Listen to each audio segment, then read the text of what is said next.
Hello, everybody. Welcome to another episode of the Thriving Adoptees podcast. Today, I'm delighted to be joined by Rob Lamarche from Florida. Looking forward to our conversation today, Rob. Great. I'm happy to be Yeah. here. Thank you. So, Rob's got three hats, right? So, this is not totally unusual on the Thriving Adoptees podcast. So, he's an adopted dad to three.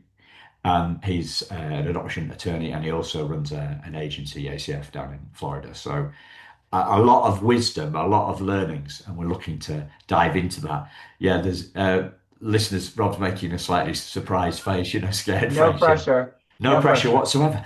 Have you like? I do say it is about wisdom, but we're also modest. Nobody likes to think of what they've learned as wisdom somehow. I don't know. Have you met anybody that's good at modesty?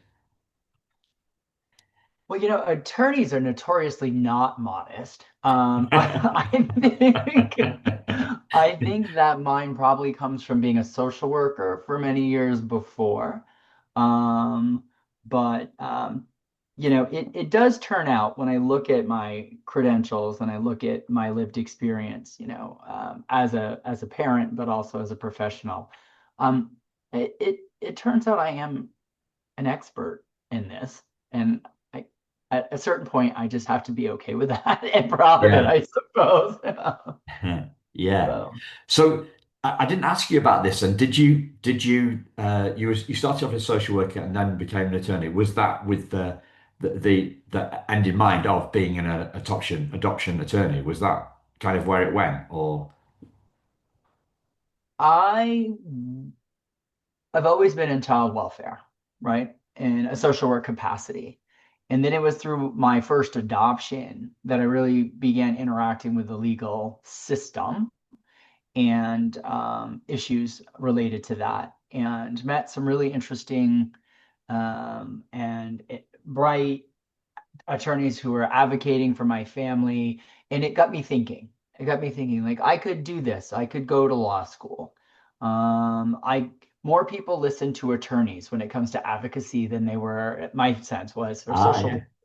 And then I could get in front of people to help make change better with my attorney hat on. And that's what really prompted me to, I think I was 38 when I applied for law school. And I wasn't necessarily going to become an adoption attorney.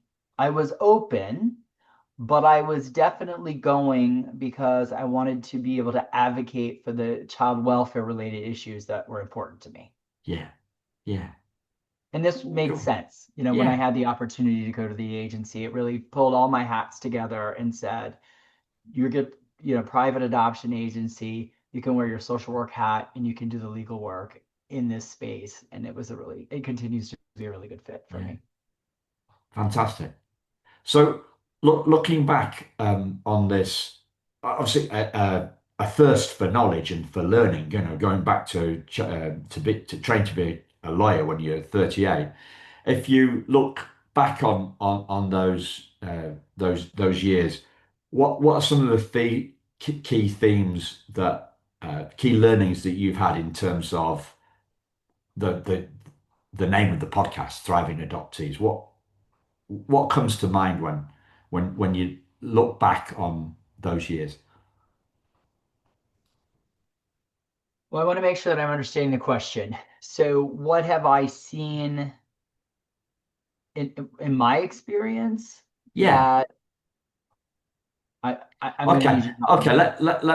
Let me go another go round on this. First off, what does thriving mean to you, Rob? Like for you personally, what does that mean?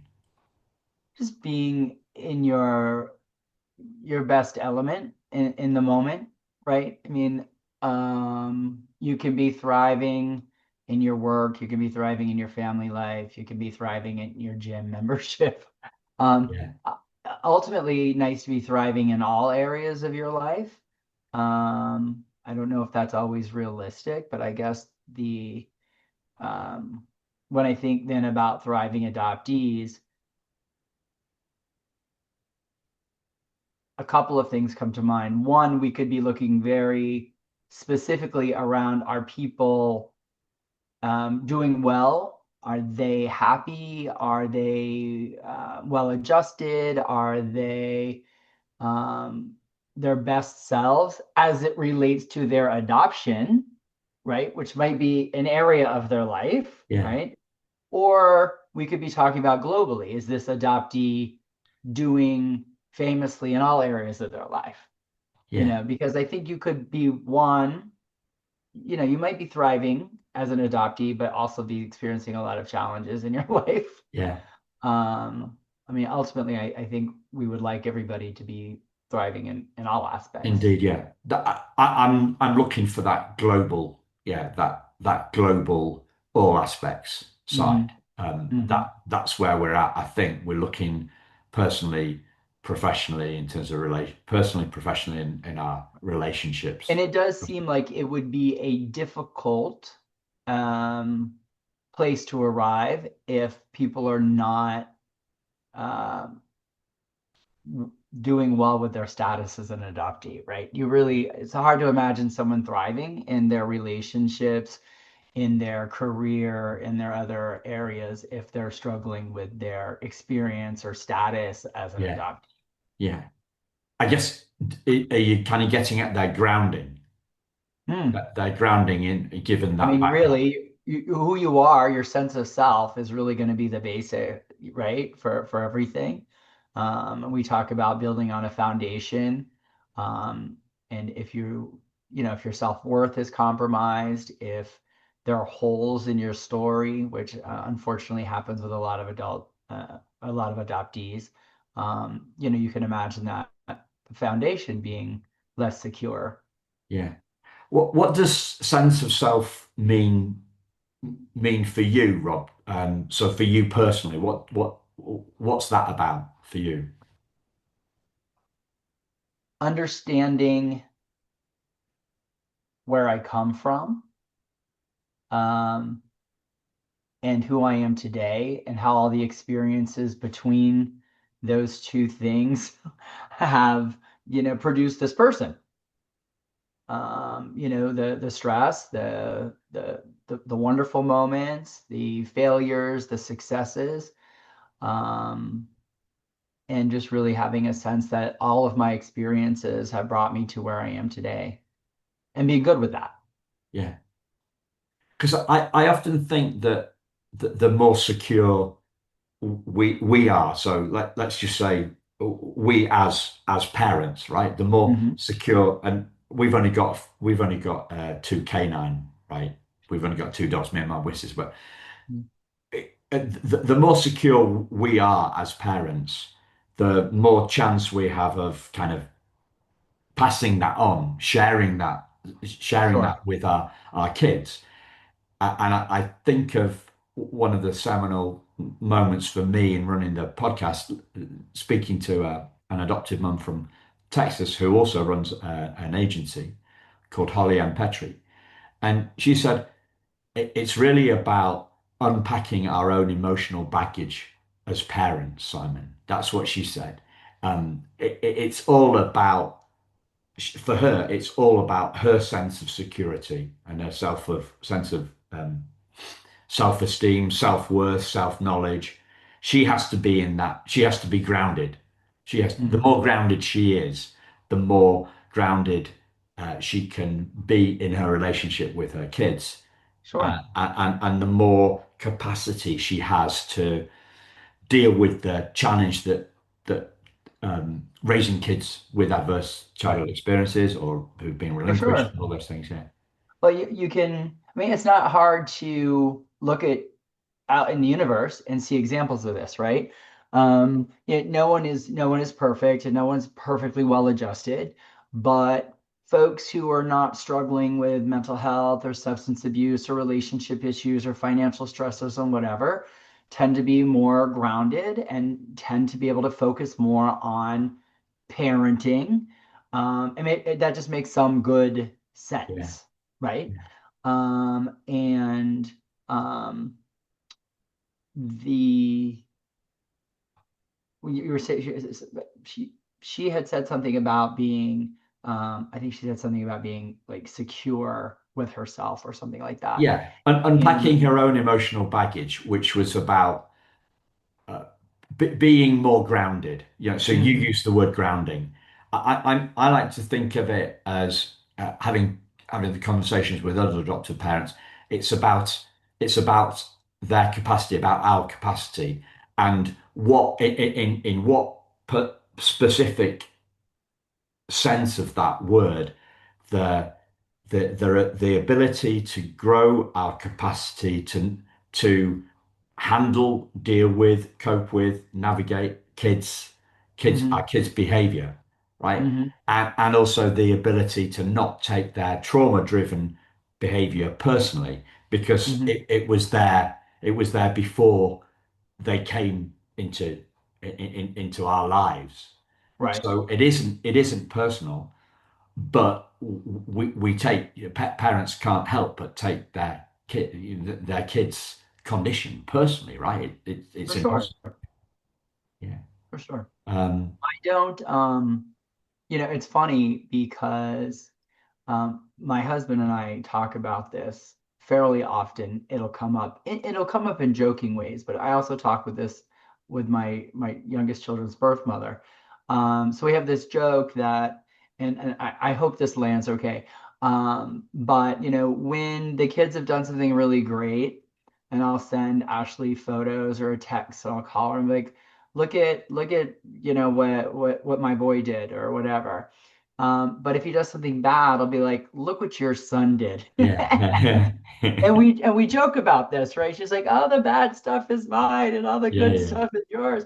And but we that is playful. That is Yeah, not it's intended. playful But and but what and then what my husband and I talk about is sometimes we see behaviors out of our, say, our youngest, because he's only 9, that is so different from our personalities. Like we don't react that way. That's not a behavior that we have, and it's not the way we're nurturing our children. And we're saying, well, that is sure like what we know of his birth father. And how can we get like super upset about it? Like, I can't be offended that my child is acting in a way that seems to comport with his genetics, right? yeah, I yeah. mean, and I also like, I can't really be defensive about it, right? No, We have nurture and nature are a part of this parenting thing. We have the benefit of maybe knowing a little bit more of the nature just because of the way our adoptions came about. Um, and we're just trying to help our kids navigate, the world in the best yeah, possible way. yeah, And um, sometimes they're doing what we've taught them, and sometimes they're doing what's just in them. And sometimes what's in them is the good stuff too, yeah, like our son is an incredible singer and musician, and my husband and I have nothing, but his mother has a really great voice and is inclined to music. So, yeah. you know, Well, first thing, the sense of humor is essential because that gets us through the houses get the it gets us through the tough stuff. Um, and also the bit that came to me was like you have that perspective, right? You can see that you can see the source of the behavior, or you can have a fair guess at the source of the right. behavior, but that's not always there for us in the toughest moments, is it? Right? Our sense of perspective. So my sense of perspective went completely out of the window yesterday with some tech issues that I've been facing. I've been fighting tech, some AI stuff that I've been using to help me put together a book for adopted parents. I've been fighting it for about 2 weeks, and I just had a massive meltdown yesterday with it when because you keep on thinking that you're getting somewhere, and but then Sure. everything was out of the window in that moment of crisis. I didn't have that. Right. I didn't have that perspective. What you're talking about is, I think, it is perhaps what Holly Ann Petrie was getting about is maintaining, having that perspective more of the time. So we catch ourselves more. We catch ourselves more often than not. We remain grounded more of the time. Hmm.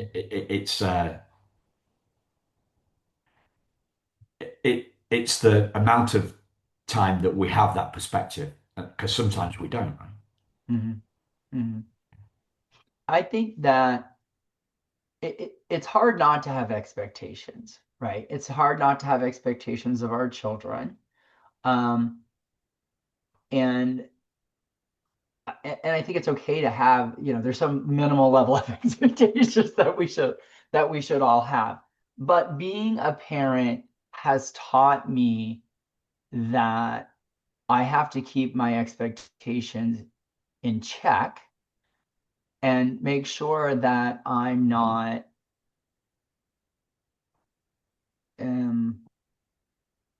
I'm not putting my desire or what I think on the I'm being terribly inarticulate. So my oldest son, he's turning 31 next week, 2 weeks from now. Um, there was a whole period of time we were looking at colleges, we are doing different things. He dropped out of school, he dropped out of school, he went to there was a lot of that going on for a few years. And eventually he got this job. He was working at a restaurant, got a little studio apartment and everything. And I would check in with him, and I was checking in with him on next steps. And finally he said to me one day, he said, "What is it, Pop?" My kids all call me Pop. "What is it that you really want from me?" And I said, "I want you to be happy." And he says, "I am happy. I'm really happy doing this job, living in this apartment, having the life that I'm having right now, because I never thought I would have this."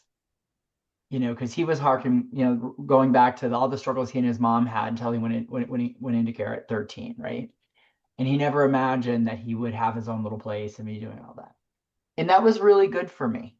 It was a really good exercise because Casey was what I wanted for him. It just was in a different package than what I assumed it would look like. And that really impacts the way that I look at my other children. And to the extent that I'm trying to direct them or put them on a path, I try not to do that as much. I try not to have the expectation that their trajectory is going to look like what I think it should look like. Yeah. Whenever I get near this space, especially and this topic, especially when we think about, you're talking about college and academics and things like that, and the way we are in the West, in the UK and the US about Hmm. college, university, and all that sort of stuff. The bit that I always come back to is some stuff that I heard maybe 13, 14 years ago. And it was a big study of what determines success. And it was a global study. I think it was out of a university in Canada, actually. But it wasn't academic success was not the biggest driver. Emotional intelligence was something like I can't remember the numbers, but it was something like 3 times as important. They said Yeah. EQ is 3 times as important as IQ in success. And that always comes back to me when I think about when I'm talking to adopted parents about expectations, and Hmm.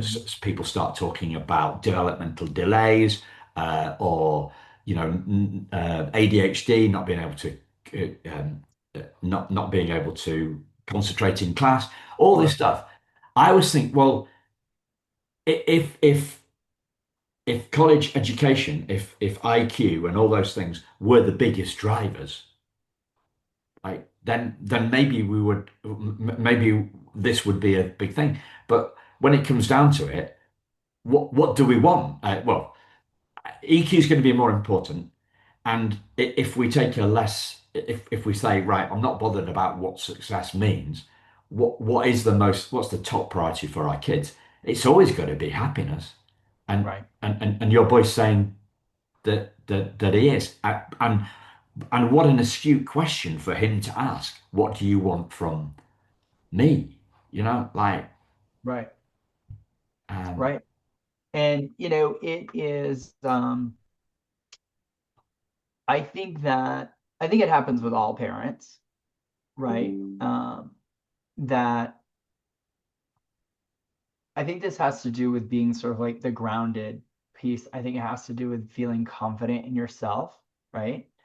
Um, and again, this is another statement, like I hope it lands well, but it's okay for me to be, to have a bachelor's, a master's, and a JD, and for me to have a child whose profession is through trade school, you know. Um, there is stuff in the community and your friends and people around and your family think that because you've achieved a certain level of education, your children should also achieve that level of education. I didn't realize that, but Casey was feeling some of that pressure, and that I never intended, right? I never Yeah. intended. But it seemed like the trajectory. It does take a certain amount of strength, I don't know, to be able to say to people, um, don't put your expectations on my kid either. You know what I mean? He's doing well.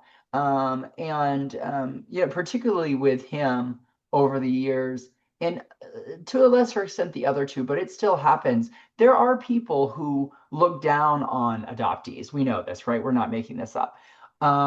And there have been a number of occasions over the years where I have felt like I have gotten questions about how my kids were doing in school with a tone that sort of suggested they were not expecting much, right? Yeah.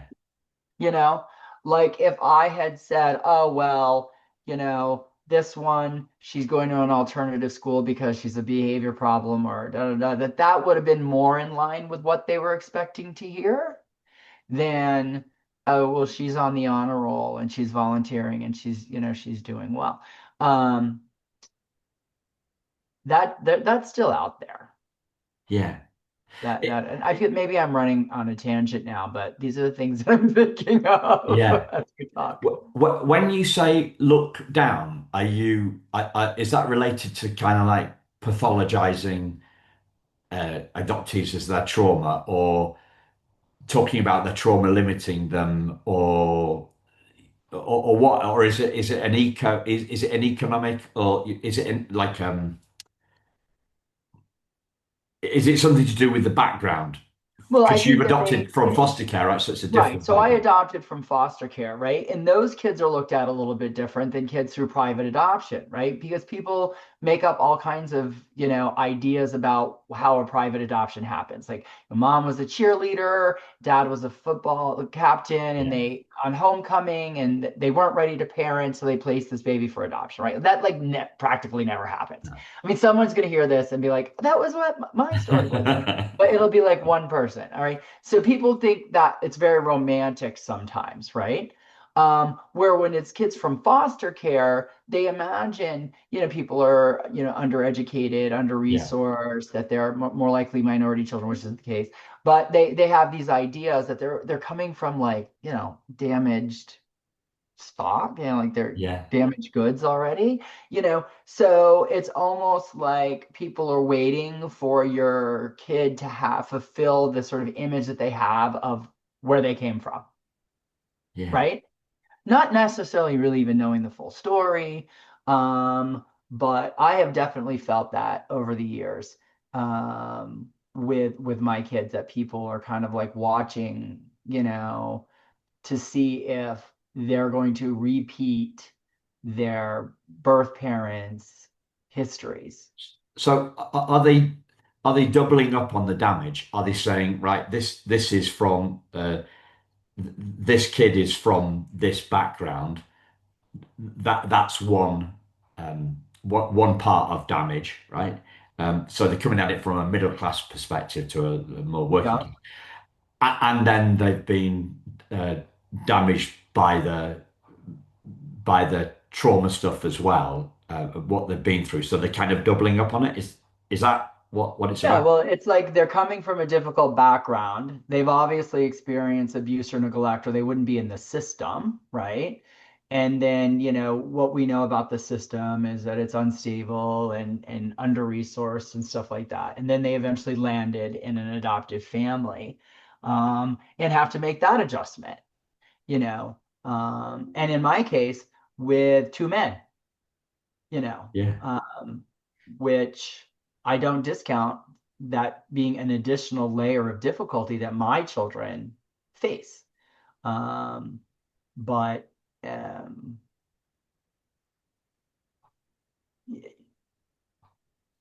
I do think that there are still people who are more surprised when my kids are successful than they ought to be. Yeah. Yeah.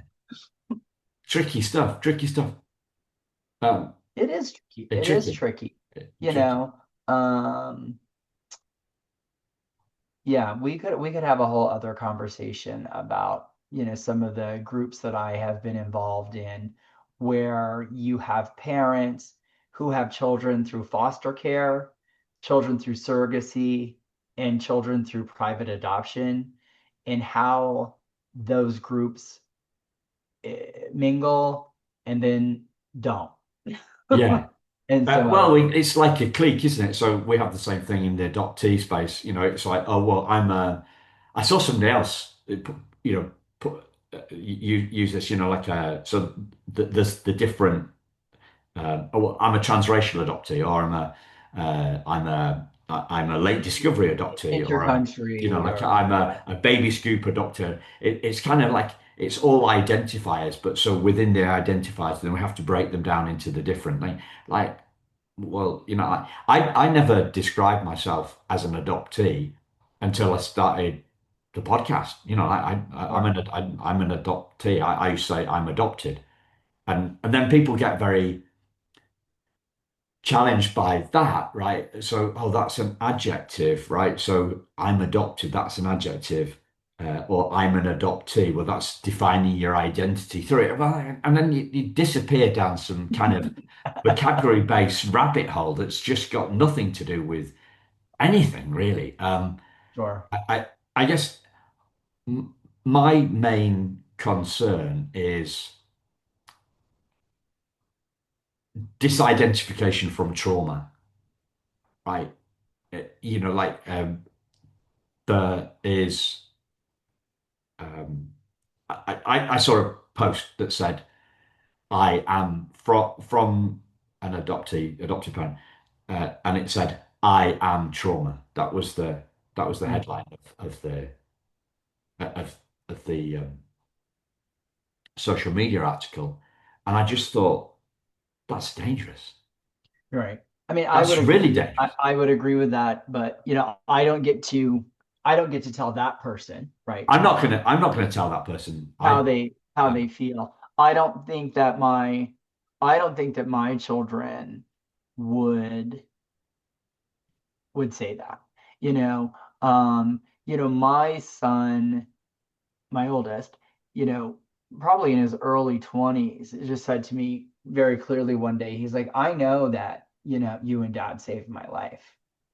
And I said, well, bud, I mean, I've never, like, if you're doing a thank you right now, like this isn't, I don't need that. And I love you very much. He's like, I just want you to know that I know. Right. Um, Casey didn't experience his adoption is traumatic. He experienced it as the thing that has allowed him to survive Survive. Yeah. and do well, right? And that doesn't mean there haven't continued to be bumps along the road, but he imagines he wouldn't even be here, right? So, and then with my daughter, she's actually turning 18 tomorrow. Um, she's generally been very open about being adopted. Um, and I would have said that she doesn't have a lot of trauma around it because we do talk pretty openly. But we were at a doctor's appointment about a month ago with a new physician who asked Charla about some of her family medical history, and Charlotte just kind of put her hands up and said, I'm adopted. I don't know it. And she started to cry.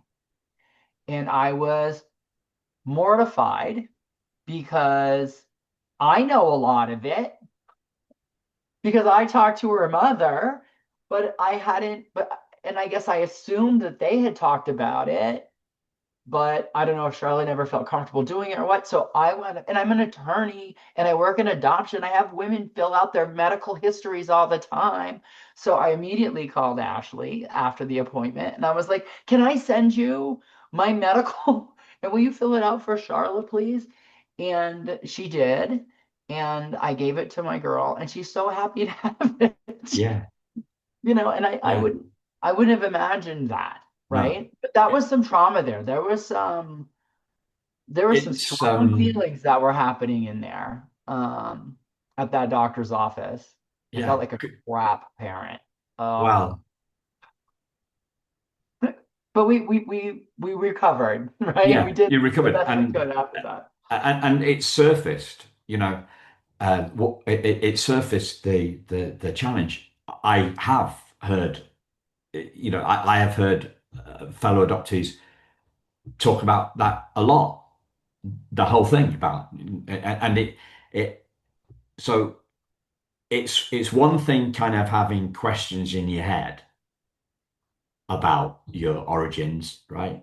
And whether life would have been better with or without, and whether, but then when you confronted it with it externally as well, like this lack of knowledge, it bubbles up, and it's well, as they say, it's a thing, right? That I've noticed as well.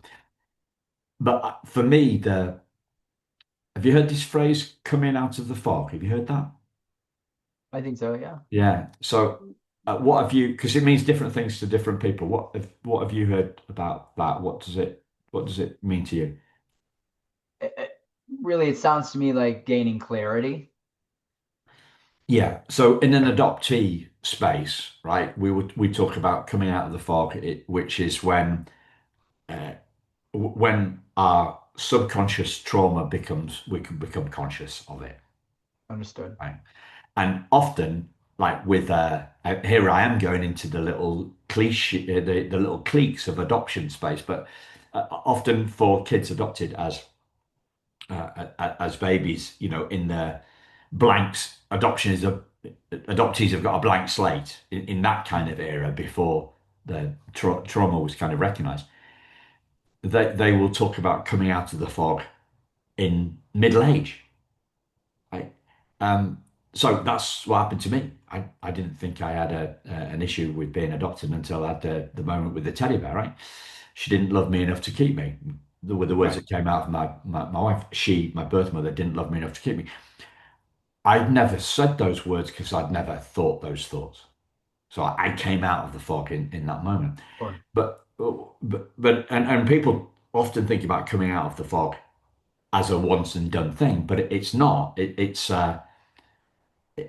more like the metaphor that I came up with a few weeks ago. When you go to a canteen or like a self-service area where you've got a tray, Hmm. you've got a tray and you've got a stack of plates. So you take the top, you Sure. take, yeah. So that's what coming out of the fog it is like. It's surfacing one plate and then we move on and then surface Well, one plate.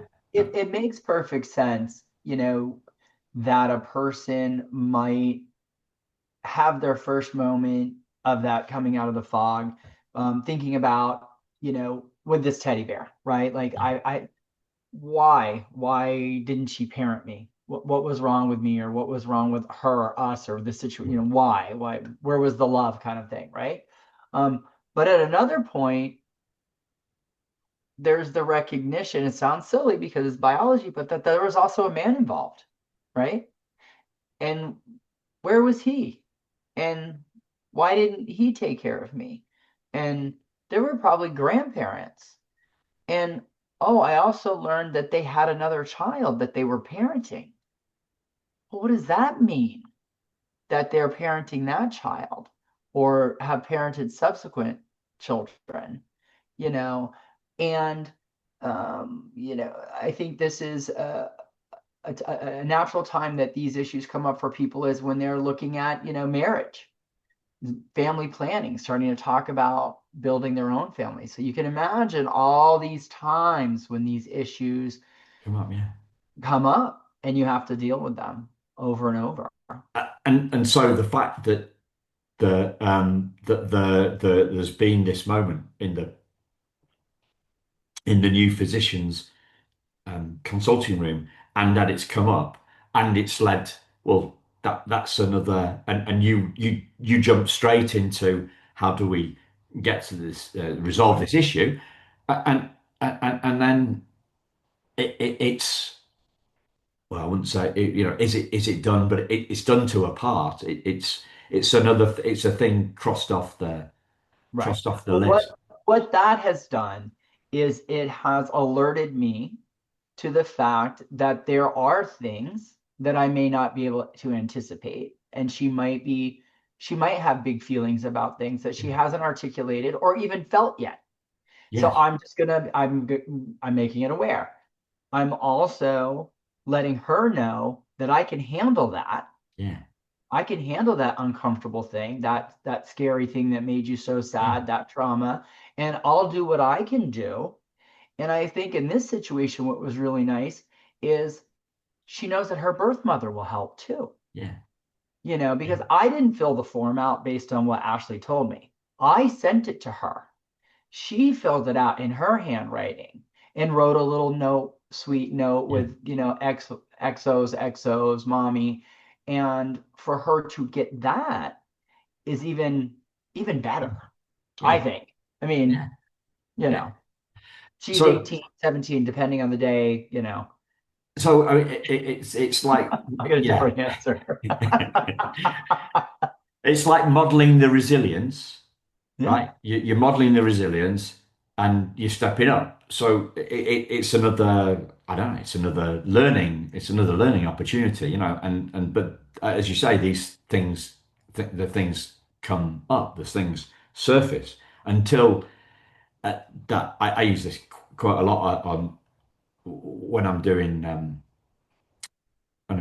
trainings and stuff. I'd say until, and as Jung said, until we make the subconscious conscious, it will rule our life, and we would call it fate. Until we know that we have a challenge here, then we can't do anything about it. We have to surface it and move on. That's what learning is all about, right? It becoming aware of things and then handling it.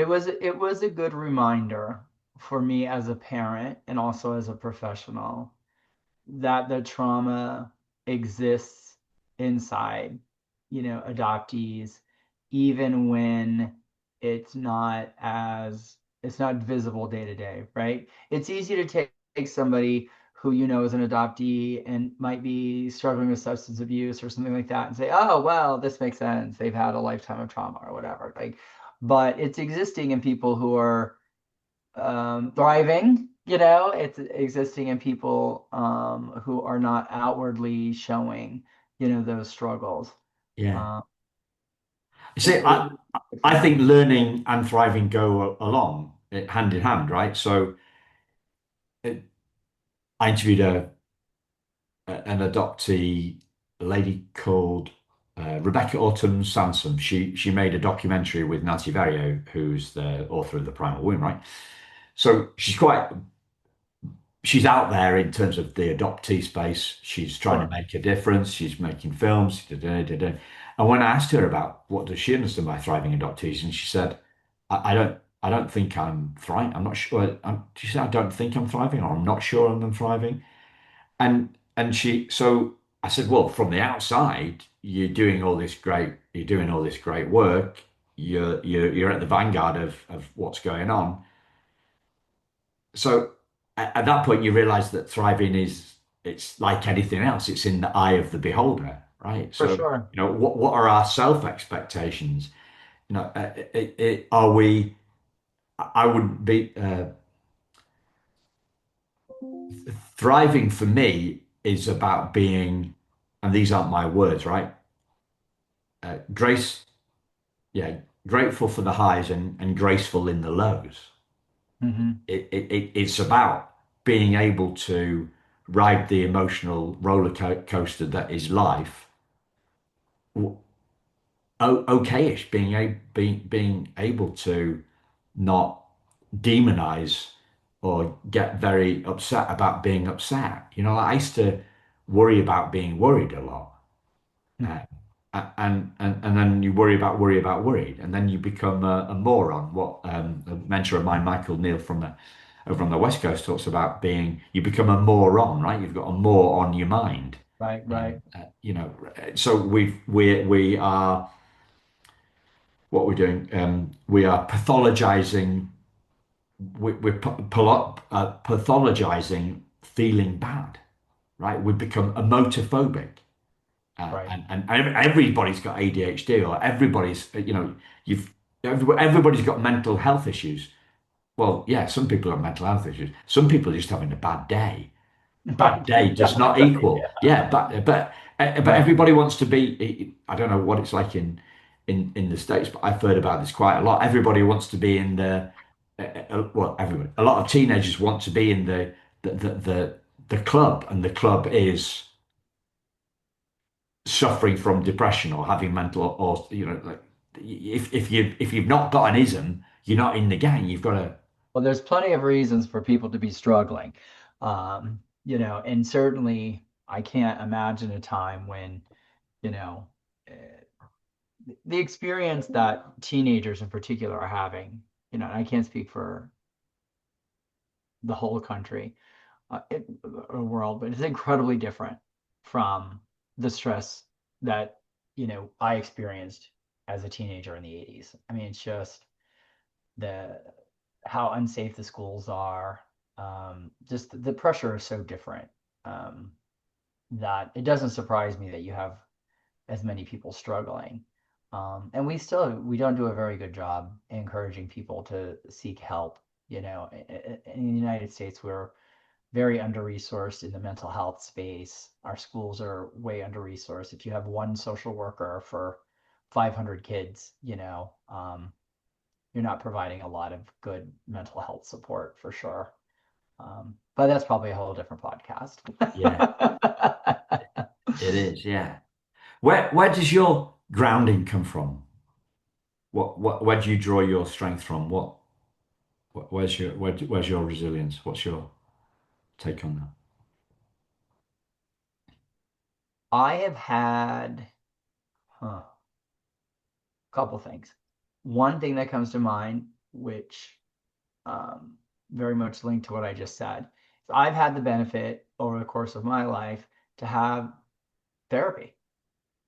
I spent a good chunk of my undergraduate time in my life, getting free counseling at my college, dealing with my own childhood trauma and the difficulties that I faced growing up. And that had a lot to do with me going into my young adulthood as a stronger, more confident, more resilient person.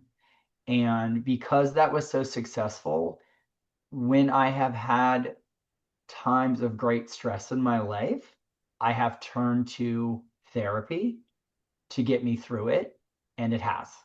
Yeah. I also think that I have very meaningful relationships.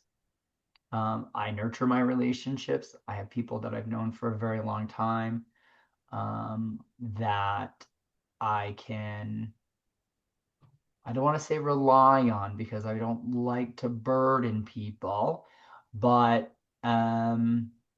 they know me well enough that if I'm struggling with something and I reach out, it must be something I really need some help around, right?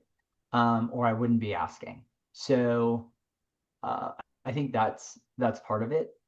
Um, this might be something that people could pathologize. I also feel like I have something to prove.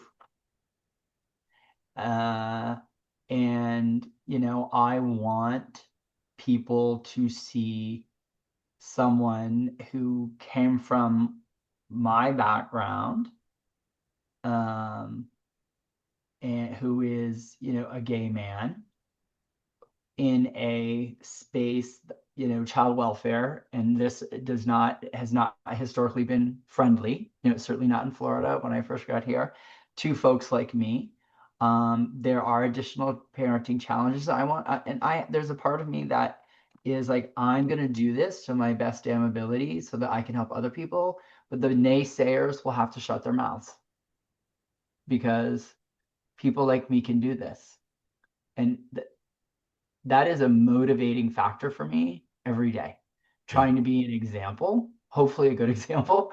Um, and that translates into wanting to be a good example for, my kids. Yeah. So like a steely determination kind of. Yeah, I'm absolutely um I was absolutely going to get my master's degree. I was absolutely going to pass law school and get the bar. I was absolutely going to be a parent. There was no way anybody was going to prevent me from doing that. I was absolutely going to, advocate for the things that Yeah. matter to me, um, and help make a difference in the lives of my kids, other families like mine. And I'm just, I guess, Yeah. bullish on that. And it's part of why I'm here. That's right. It's part of why I'm talking to you. Yeah. This is, I want more people to hear. I like that they're hearing it coming from me, because a lot of people like me have not been welcome in child welfare spaces. Yeah. I've spoken to a few adoptive parents on this subject, but the advocacy subject and the steel, and we talked earlier on about the thing that happened with the new physician with your daughter. I do think that that inner steel is what gets us through the bureaucracies. Sure, Like an adoptive mum I know who she just she refused to be sidelined or to believe in some diagnosis that would be diagnoses were being handed out too easily in her take estimation. on it, right? And she just the steel she became a she was a single mum as well. She was the tiger. She was what do you call it? Like a velvet glove in a steel fist. Sure, Right. So everything on the outside is bright and sunny, but she's not losing a rag. She's just doubling down and for sure. doing what she what, Needs what to she do. what she needs to do for her kids. Right. And I don't know where does the therapy help with the steel? Where does the steel come from? Who knows? I guess I'm not sure quite how to answer the question. Yeah. So Well, where do you find this? What do you draw I on to think find that I steel? think therapy helps you. Um, I think it helped me understand myself, right? It helped me be more confident in myself. It helped me learn how to approach difficult issues in my life and communicate those better.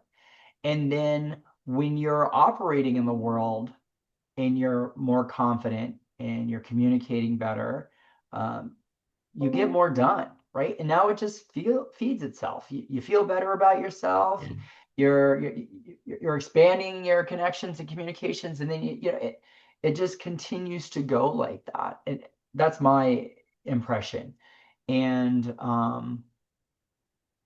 and confidence is something that's incredibly important, I think, as a parent, because you, you people will give you advice, but nobody knows your kid, right? No, and no other child has had your child's life experience.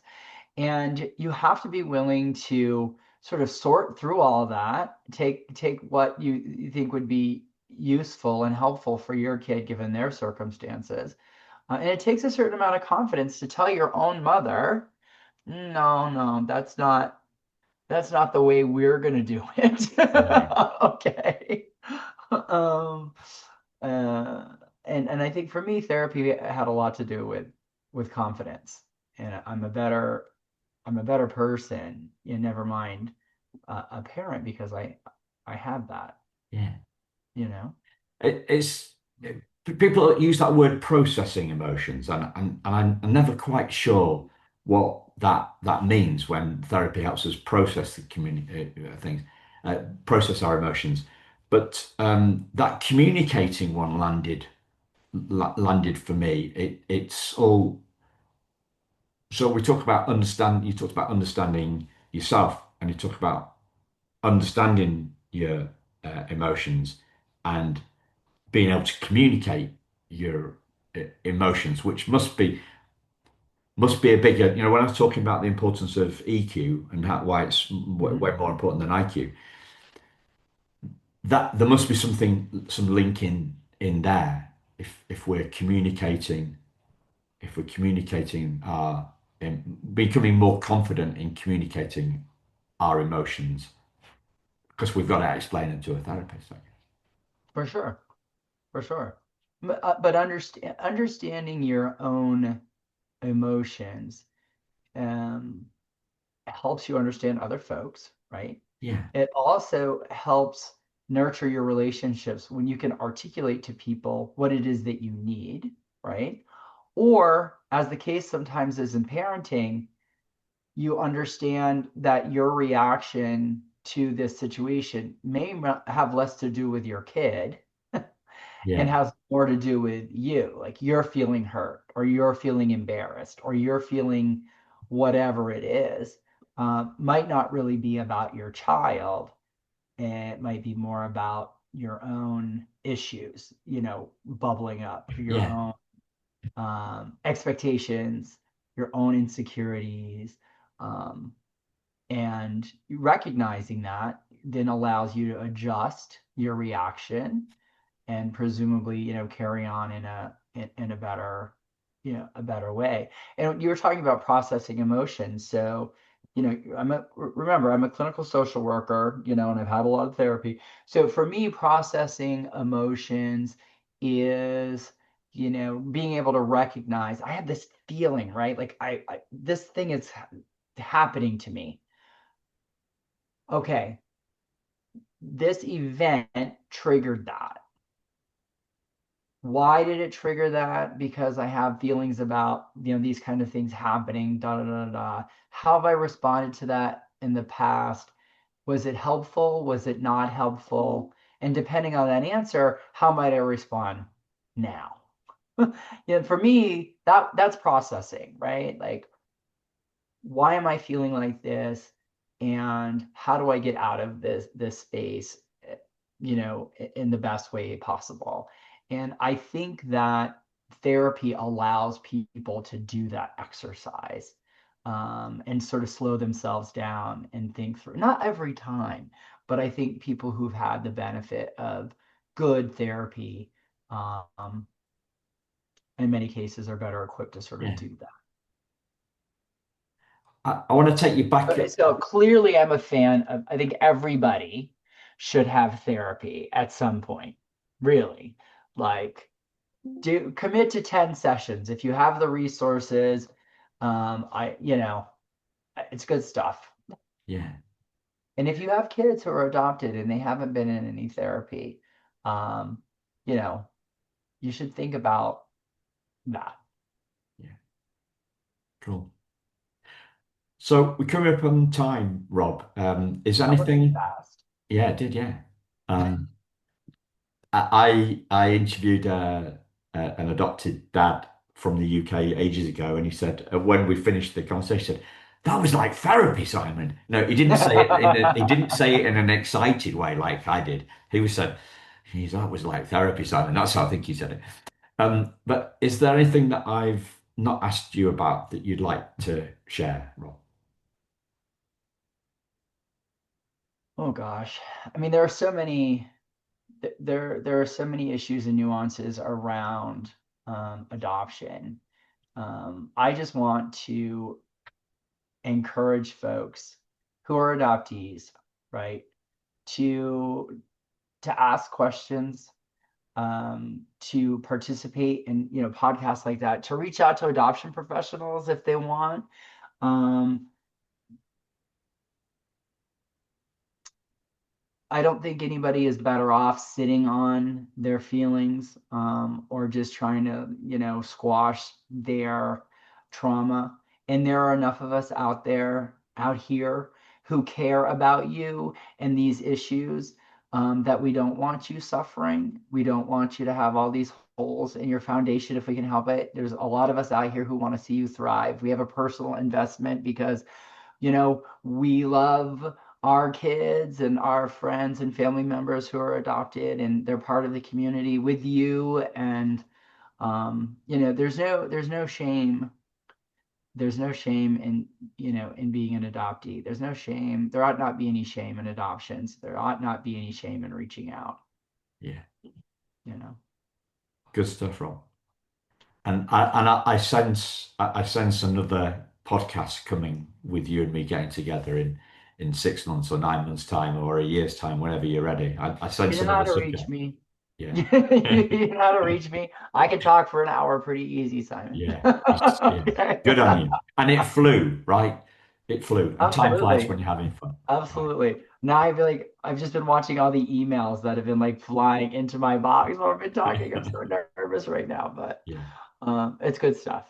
Yeah. It's all good Good stuff. stuff. Thank you, listeners. Thank you, Rob. We'll speak to you again very Thank you soon. so much. Be Take well, care. all. Bye bye.